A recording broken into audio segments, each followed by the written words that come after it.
Next speaker for this segment of the conference is Honorable Congressman Michael L. Romero. Sir Mikey Romero.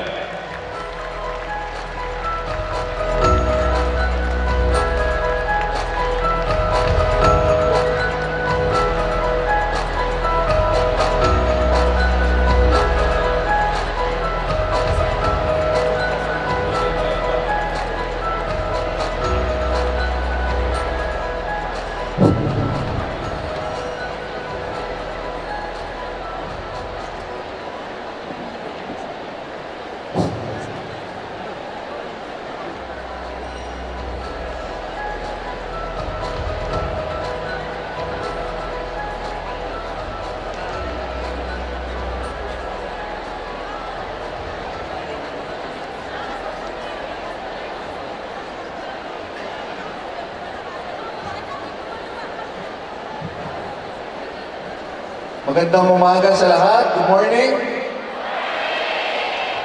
To our Phoenix executives and board, magandang umaga po sa inyo lahat. And bago ako magsimula, sino ho ba dito ang taga Region 1 and 2, Ilocano speaking? Raise your hands. Ang Region 3, napakahina nyo. Lakasan nyo naman pagka, tatanungin ko kung ano mga regions nyo. Okay? So again, Ilocano. Hello? Hello? Again, Region 1 and 2, Ilocano speaking. Mga kapagpangan. Mga Bicolano. Mga taga-Region 4, Laguna, Batangas, Cavite. Region 5, mga Bicolano. Region 6, 7, 8, Visayan speaking. And yung mga ating mga kababayan galing pang Mindanao, andito ba kayo lahat? And of course, itong ating NCR, ang lahat. Alam niyo po, gustong-gusto kong gawin to no? Ewan ko lang kung magagawa natin. O yung mga nasa taas, magandang umaga sa inyo lahat. Gusto niyo ba mag-wave tayo? Gusto niyo ba mag-wave tayo? Mula dito pa, ikot tayo doon, no? Subukan lang natin, no? So, on the count of 3, magtayuan ang row 107, susunod row 106, 105, and so on and so forth, no? Subukan natin. Count of 3. 3, 2, 1!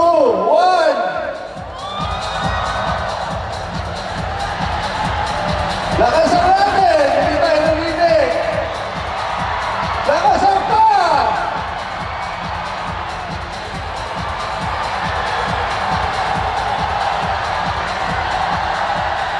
Lakasan pa!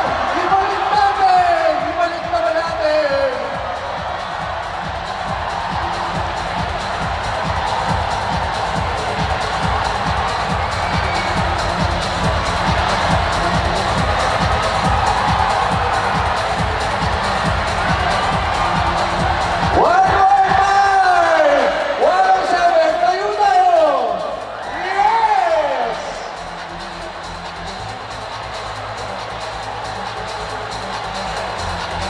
Lakasan naman natin, napakahina.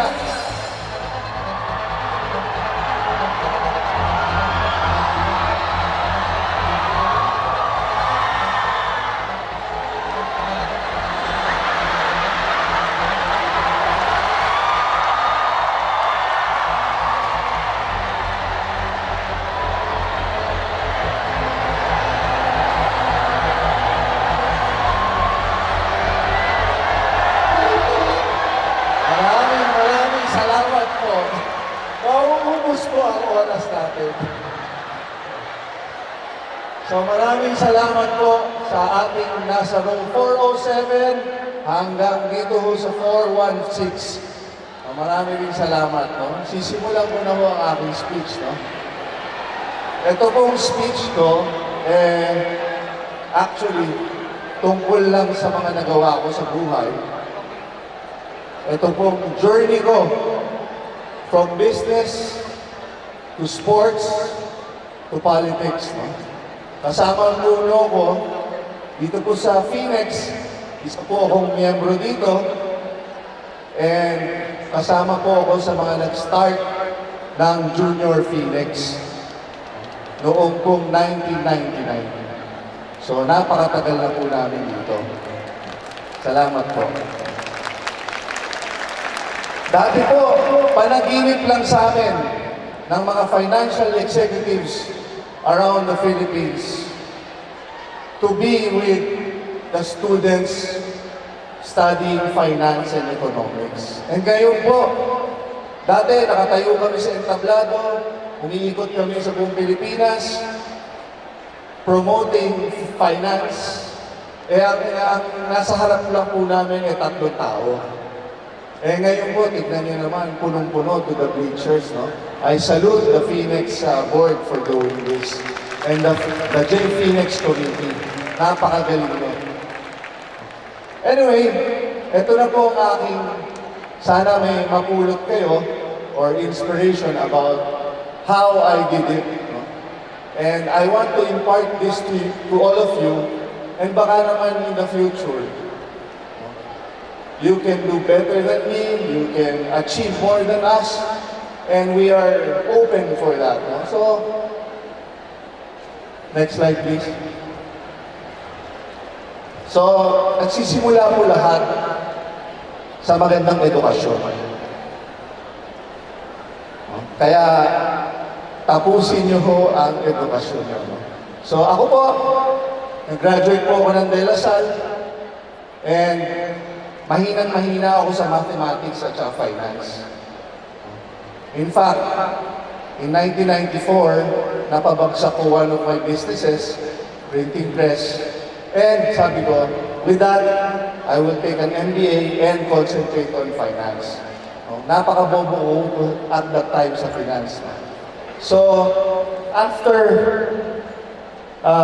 I finished my MBA, sabi ko, kailangan labanan ko itong aking fear. Nagturo ko ako ng finance sa both La Salle and Ateneo MBA schools. No? So talagang nilabanan ko yan. And then afterwards, I took up my doctorate degree in La Salle again and finished 2 doctorate degrees. One in management and one in political economics. No? So, ang sinasabi ko lang, lahat ng nangyayari sa buhay ko dahil nag-aral ako. And I hope each one of you will finish also. Anyway, next slide.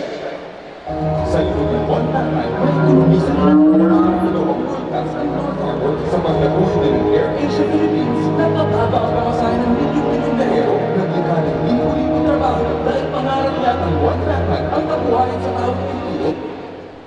As a congressman, ito ho ang ad na nagbigay sa akin ng 1.4 million votes. Ito pong advertisement na to is showing what I did as a businessman. No? So ito po ang mga nagawa ko as a businessman. Next slide please. So my journey as a businessman, no? I'm into port operations, airline, mining, hotel, investments, power and energy. Next slide. So I started this port operations harbor center in 203 with just one vessel. And after 2006, nakaka 6 million tons na ako and about 1,000 vessels a year. No? After that, next slide, I won my biggest break, which is to operate the Manila North Harbor. It's a 14.5 billion project at the time. And inayos ko to, ngayon naging world-class na siya. With this, I built also the most modern terminals. Sana may nakapunta na sa inyo sa North Harbor. May gumamit na ba sa inyo ng AirAsia? Gamitin nyo. On time kami parati. Anyway, next slide. So, in 2012, I built a massive port empire and I listed its stock exchange and called it Global Port. Kung naaalala nyo, meron din akong basketball team sa PBA, ito pong Global Port Battlefield, hindi po Hinebra. So, this company in 2013 was valued at $800 million or about 40 billion pesos. No?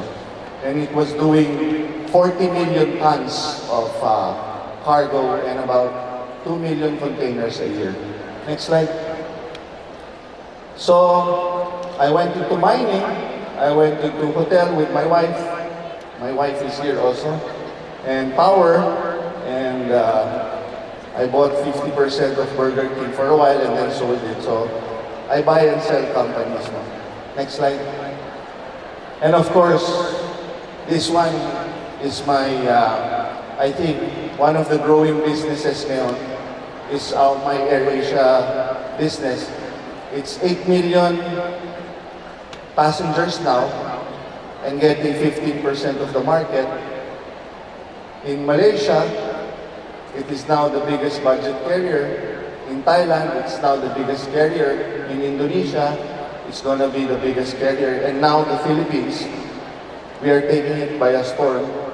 Kasi on time kami, very professional, magandang pagpatakbo. So, nasa 8 million and we plan to do a public offering. A $1 billion public offering by next year also. Next slide. I also have bought in 2013 the Zamboanga Port. Next slide. And I'm doing something in Cebu now. So next slide. Anyway, from 2003 to 2016, I have created 10,000 jobs and about 25 billion in investments into the Philippine infrastructure now. Next slide. So in doing so, naswerte po ako. I landed as one of the youngest to be part of the Forbes Top 50. Thank you very much. Top 50 richest Filipinos po. No?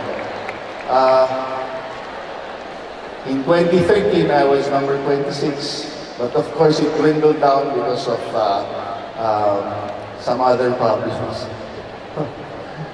So I was in Forbes for 2013, 14, 16, and 17. And of course in 2012, I bought the Coca-Cola franchise and renamed it Global Port in the PBA.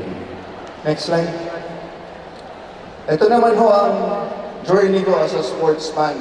Dahil sabi ko nga, ikikwento ko sa inyo kung ano yung ginagawa ko as a businessman, as a sportsman, and as a politician. No? Ito po ngayon ang journey ko as a sportsman. Next slide. So I was the youngest also to head the National Philippine Cycling, which has given gold, bronze, silver and bronze medal to the Philippines. Ako rin po ang naging presidente in 2012 ng Shooting Association. Ito pong sila Jetro, Tak Padilla, mga shooters po yan sa Southeast Asian Games. On the part ng basketball, just recently, I was the chairman ng buong PBA. And ang pinnacle of my being a sportsman is being the delegate representative of the Philippines for the 2012 London Olympics for the International Olympic Committee. No? Napakaganda nito. Experience especially for me. Ipinaglaban namin ng Pilipinas. And naglakad ako, nagparada ako, na-feel ko to be an athlete. Nakasama ko si LeBron James, nakasama ko si Usain Bolt, nakasama ko si Phelps, nakasama ko si Serena Williams, yung mga Williams sisters. So, napakasarap ng feeling to walk side by side with them. So anyway, these are the things that I did for Philippine sports. Next slide. Okay, next slide. Part of it, we founded the ASEAN Basketball League. And, of course, we're now promoting polo as a sport for the next Southeast Asian Games. No? So these are the things that I've done in sports. I was in baseball, volleyball, etc. No? Muay Thai. Please, next slide. So these are the sports na tinutulungan ko at saka I'm promoting.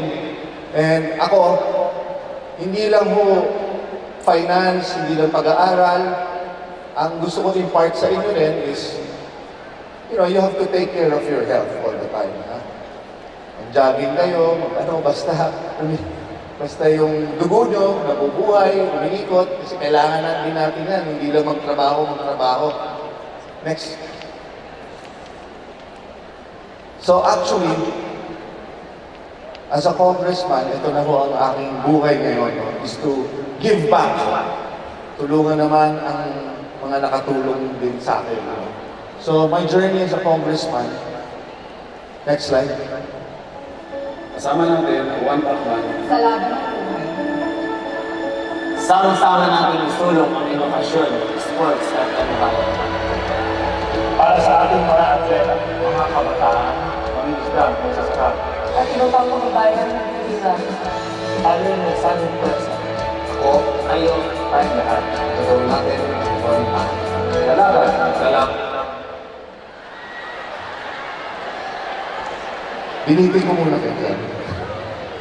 So, this is another advertisement I used to garner votes for you. And yung message ko na to help sports, job generation, and to create a more hostile, good environment for our health benefits. No? So ito ang aking mga programa. So ito po ang aking mga nagawa. Maybe next slide. No, sorry. Can you go back to the next slide? Okay. For my first election, ito pong 2016, nakabola po ako ng 1.4 million na tao. 1.4 million po ang bumoto, no? Which gave me the third biggest voters sa buong Kongreso. No? Ibig sabihin lang siguro yung message ko that I will generate jobs, I will papaglaban ko yung sports, and ito pong edukasyon, itataas ko. And naintindihan ho ng ating sambayan ng Pilipino. No? Ngayon, syempre, with that, may report card naman akong sasabihin. No? Ito yung aking report card na gawa ko for the past 2 years as a congressman. First of all, I'm now the senior deputy majority leader, so I'm in charge of the day-to-day operations of Congress. And I'm the vice chair of these committees. No? The Committee on Youth and Sports, pinaglalaban ko ang lahat ng programa ng youth, lalo na yung mga anti-drugs, no? Lalo na itong mga ating mga programa ng gobyerno. Committee on Housing, I'm also the Vice Chair and the IAGA. Next slide. I'm also the leader of the 50 Congressman Party List block at the House of Representatives. Next slide. And of course, I was 2016, 17, and 18 na parang alam na naman ako po na richest congressman and of all time. So these are, you know, I'm just sharing this to you for all of you to emulate. Whether kailangan nyo emulate or not, it depends on you. No? Pero these are the things that I've done. Next slide. In Congress, I've filed the most bills of about 300 bills, of which 7 are already made into laws. Napakahirap po gumawa ng batas. And 38 or 35 are pending to be laws. Next. I have helped 10,000 individuals receive medical assistance for my last 2 years, meaning heart operations, kidney dialysis, chemotherapy. Next slide. I have given 6,000 individuals free TESDA training, which enabled them to work all around the world. Ito pong mga TESDA graduates natin, naging trabahador na all around the world. Next slide. Ito siguro maganda-ganda. Yung free scholarship program ko po, scholar ni Congressman Mikey, I've given already 6,000 free scholarships all around the Philippines. Kung sino gusto mag-avail, nag-aaral kayo sa SUCs, sa universities ng pamantasan ng Pilipinas, pwede ko kayo mag-apply sa aking opisina. Next slide. And of course, yung mga feeding programs ko has already nakaka-5,000 na po. Next slide. Ito po, ito ang aking close to my heart. I've been helping indigenous people. Ito pong mga itas from Zambales and Subanems from Zamboanga City, Zamboanga area, binibigyan ko po ng mga tirahan. Next slide. So, as a congressman and as a leader of our youth, in a span of 2 years, I have built multi-purpose hall for senior citizens, daycare centers for our children, basketball courts all around the Philippines. So, ito po ang aking programa. So, and next. So, ito po ang aking mga kaibigan. So, mga presidente po ng Pilipinas, nakakasama ko, and nabibigyan po ako ng programa, and of course, ito pong mga nasa baba, kilala niyo na nasa kanan. Nakatsamba kami ng asawa ko Na-meet namin si Hugh Jackman, Wolverine.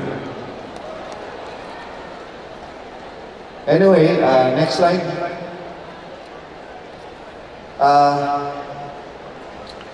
In finishing this talk, I just want to impart to you, to all of you, na you can pursue your dreams either in the finance industry, wherein lahat kayo nandun, in management, in economics, or anywhere, no? In government services, or in sports. No? So, kung may natutunan kayo sa akin today, is just to pursue your dreams. So, number 1, my advice to all of you is to finish your studies. Kasi ito po itong daan natin towards having a good future. Next is pursue your dreams. Reach for the stars. Do not be afraid of failures. Keep on moving forward, even if it's just only 1 inch or 1 centimeter at a time. Wala akong boundaries sa ating mga gawa sa buhay. And lastly, this is such a strong saying. Ito, I go by this phrase by U.S. Speaker Paul Ryan. And it says, the condition of your birth does not determine the outcome of your whole life. Tama ko ba ito? Ano ba ibig sabihin nito? Hindi porket pinanganak tayong ganyan. No? eh yung destiny ng buhay natin, ganyan na rin. Nasa kamay natin kung ano magagawa natin sa buhay. You know, 30 years ago, I was probably seated almost like all of you here, trying to figure out in my mind, ano ba ang gusto kong gawin sa buhay ko? Ano ba ang gusto kong gawin? Ano ba ang gusto ko i-achieve? I never thought that I'll have a PBA team. I never thought na papasok ako sa even Forbes. Wishful thinking. Pero trinabaho ko one step at a time. Trinabaho ko dahan-dahan. Inayos ko ang buhay ko. Binigyan ko ng direksyon. And dahan-dahan na-achieve ko isa-isa. So, in parting, gusto ko rin sabihin sa inyo that, first of all, wala akong easy way to go up. There's no easy way to be successful. It is always a very hard and winding road. Napakahirap. Pero tsatsagain lang natin. Ako, ang ratio ko is 1 million failures, 1 success. Ganyan ang ratio na punta sa akin. Pero ipinaglalaban ko araw-araw yung success ko ngayon. Araw-araw ko nilalaban. And I hope gawin nyo rin. Matuto kayo, may matutunan kayo dito sa to. At I hope di kayo naantok. So, in my last, I just want to say that I have a TV program now. It's called The Final Pitch sa CNN. And ang isa pong ginagawa namin is to go around the world, the Philippines, and look for ventures na magaganda. No? And lastly I would like to thank everyone because sino ho ba dito ang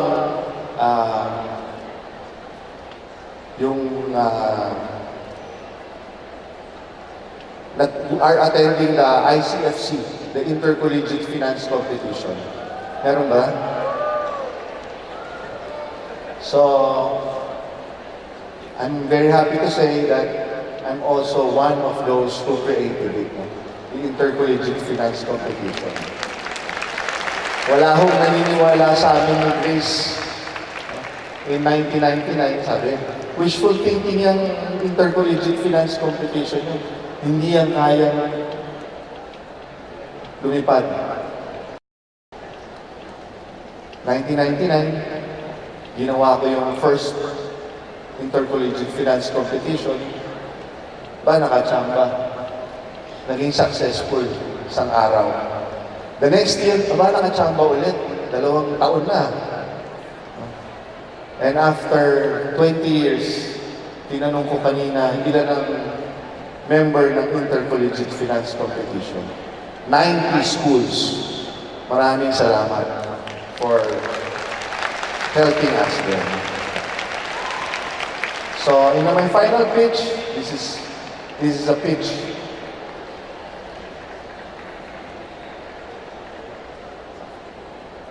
Wala. I want to see companies, different ideas, and values, new technologies that can be used and I can invest into. Because I'm the visionary companies for everyone, so I want to look at the other side of it. The industry must be higher. May exponential leap ka from your 1 million to billion. So yun yung thinking natin.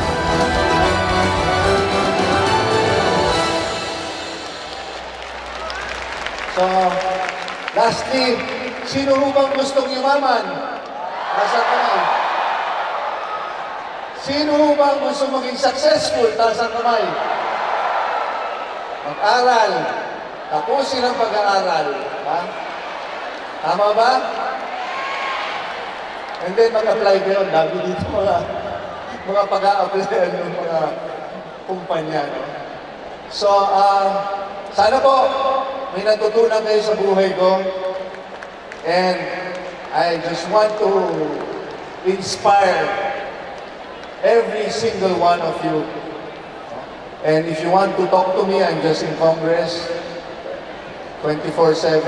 And marami pong salamat. Sobrang nag-enjoy kami sa aking sasalita sa inyo mula sa 107 to 407 and sa gitna and sa kaliwa ko.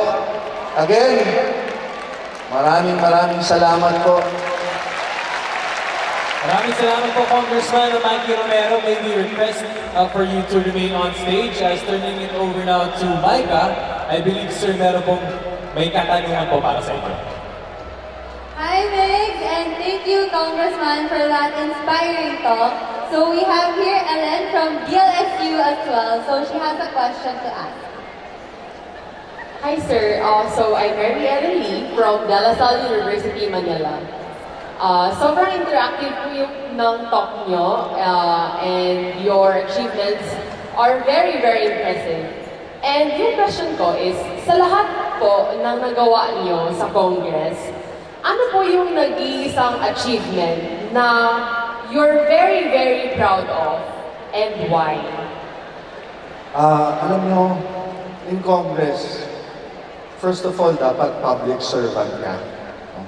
Dapat tulong ka lang ng tulong, and dapat hindi mo iniisip kung ano ilalagay mo sa bulsa mo.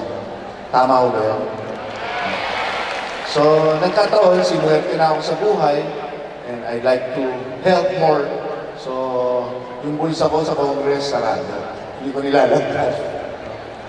So, one of the things that is very fulfilling for me is, may programa po akong ginawa. Ito pong Give a Heart This Christmas. Give a Heart This Christmas. Last Christmas ko po ginawa yun. Ang nangyari po, marami po akong mga binigyan ng puso, literally, sa Philippine Heart Center. Ito po mga babies, 1 year old, 2 years old, nabutas po ang kanilang puso. Butas sa mga puso nila. So, isang operation po which costs 50,000 pesos, nasasakay yung puso nila, nagkakaroon sila ng magandang kinabukasan after. Nabubuhay sila. So, bakit ka mo very emotional sa akin? Because one day, nung nagpupunta ako sa heart center, yung mga bata nagpa-karga sa akin. Nagulat ako. Yung heartbeat nila gano'n ang tunog. Tuloy-tuloy. Parang magbo-burst na. So sinabi ko sa doktor, Dok, dali na natin ito. Parang mabubutas na yung puso nito. Hindi. Lahat sila. 100 na nakaupo dyan. Lahat sila ganyan. Naghihintay pa ma-opera. Siguro after 3 months, 6 months, or even 1 year, some hindi na umaabot. No? So, by doing that, napa-opera ko 50, pero marami pa rin yung nakapila. But that is very fulfilling for me as a public servant. So, sana nasa-receive pa rin. Very well said po, Congressman Mikey. Now we'd like to call on Sir Benny, Ms. Dada, and Ms. Marivic to award Congressman Mikey a token of appreciation. Thank you. Thank you so much, Congressman.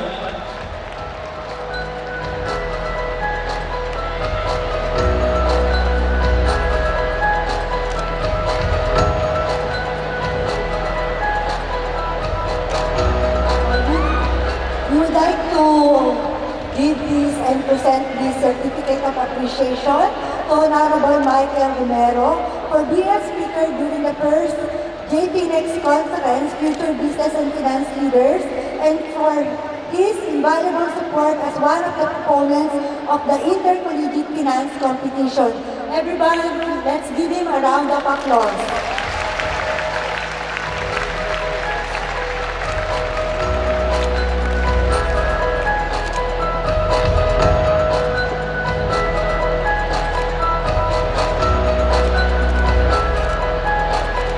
Once Once again, thank you so much, Congressman Mikey Romero.